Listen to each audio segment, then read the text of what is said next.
Here we'll cover the Pythagorean theorem. We use the Pythagorean theorem anytime we have a right triangle. Notice in this drawing, in the bottom left corner, I do have a little box in the corner, and that means that this angle is a right angle, meaning that the triangle is a right triangle. When you have a right triangle, there are certain relationships between the sides that we can use. This relationship is called the Pythagorean theorem.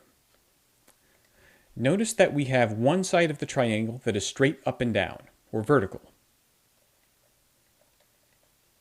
We have another side that is straight left and right, which is called horizontal. Then we have a third side that's diagonal. This diagonal side, specifically in a right triangle, is called the hypotenuse. Usually we label the vertical side with the letter A, and the horizontal side with the letter B, and the hypotenuse with letter C. It's important to remember that hypotenuse must be C every time. Some people will switch A and B, but they will always keep C as the hypotenuse. The Pythagorean theorem says the relationship between the sides looks like this. A squared, that's the vertical side, plus B squared, that's the horizontal side, must equal C squared. That's the hypotenuse. In this equation, we know A and B, and we'll put a check mark next to those to show that we know them. We do not know C, because I didn't give you that, so let's box that in. Let's place the right number for A and the right number for B. We know that A is equal to 6, and so we'll write 6 to the second power first, then a plus sign, and then we know that B is equal to 8 because that's the horizontal, so we'll say that's 8 squared. Together this will equal C squared, which we don't know. We'll need to go to a calculator and figure out what 6 squared and 8 squared are, and then we'll need to add them together. We'll begin by finding 6 squared by saying 6, and then we'll press the second power button here, and it says x with a 2 above it. This gives us 36. We'll do the same thing with the 8 as well. We'll press 8 and then the square button, giving us 64. Let's replace our terms with those two numbers. 6 squared was 36, and 8 squared was 64, and then we add them together, and this will give us C squared. With the 64 stored in the calculator, we'll say plus 36. When we press enter, we get 100.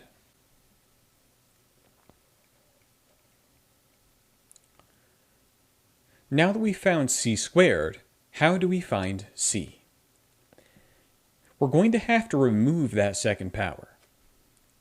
In order to remove a second power when we're doing algebra, we take the square root on both sides. So let's rewrite this formula. On the left, rather than saying 100, we'll say square root of 100. And on the right side, instead of saying C squared, we'll say C squared with the square root over it. The new part of this that you may not have seen is that a second power and a square root will cancel each other out and leave you with just C. This means now on the right, when I have a square and a square root, I'll just write neither of them and just say C. And then on the left, I'll have square root of 100, and to find that, I can go to the calculator. With the 100 stored already, I can just hit the square root button, which is right next to my square button. This gives me 10 for C. Now I know the length of side C, and that's 10. This will be true anytime I know two sides of a right triangle and need to get the third. This is how we use the Pythagorean theorem if we know the vertical and horizontal and need the hypotenuse. But what if I know the hypotenuse and I'm missing one of the other two sides? We'll do an example of that now. In this new triangle, I have my vertical side, which is unknown. I don't have a number, and I've just said A. I also know my horizontal side, which I'll label B.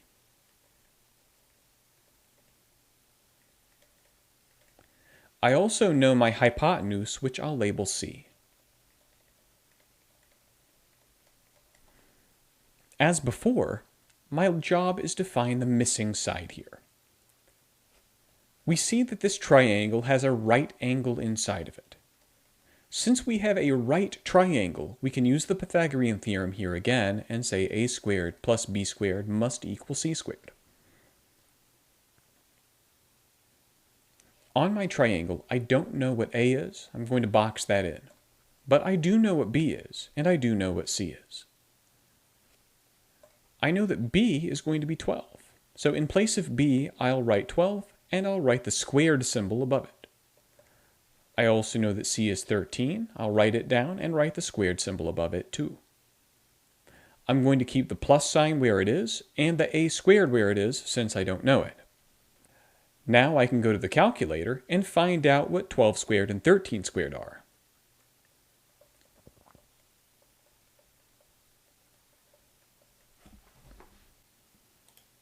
In my calculator, I can say 12 and press the square button, giving me 144. I can also take 13 and press the square button, giving me 169. Let's write those in my formula. I now replace the 12 squared with 144 and replace the 13 squared with 169. I'm going to leave the plus where it is and the a squared where it is. My job is still to do algebra to get a. Now, we cannot take the square root just yet. We need to get the a by itself before we take the square root. In order to get the a by itself, we're going to subtract 144 first. Therefore, let's write minus 144 on the left and the right. If we take 144 minus itself, this will cancel out.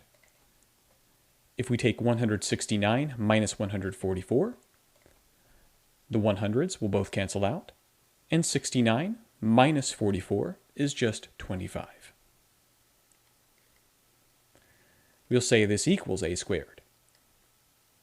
Now that we have a squared by itself, you can take the square root.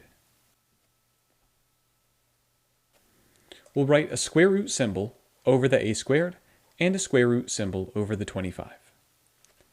Remember that the square and square root are opposites, and so we'll cancel them both out and just write a.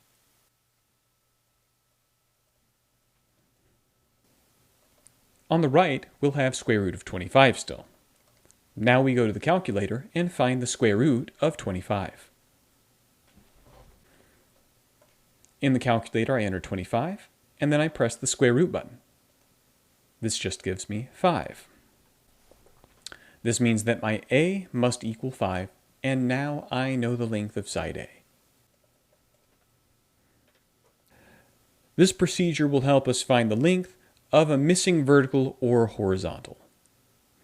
This is different from our first process because since we knew the hypotenuse, we had to subtract in order to find a squared.